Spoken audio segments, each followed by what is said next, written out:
All my life, I'm the other guy. You needed help, I'm there to help you.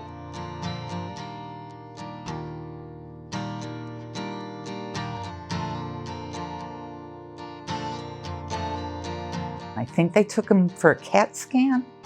I think that's when they found some very irregular issues, and then everything just exploded. It felt like nothing and it felt like miles all at the same time. They said his aorta dissected, and then on the way from the emergency room up to surgery, it burst. Dennis's aorta actually was a contained rupture.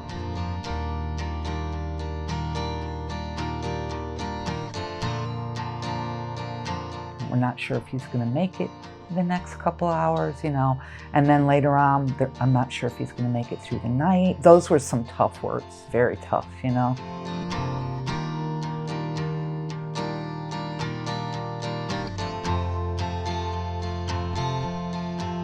had so many angels just like drifting along with us, Yeah. They're just beautiful people. Dennis gave him like a plaque. It becomes emotional. It can bring tears to my eyes, Yeah, it's very emotional. Very. Welcome back. You look great.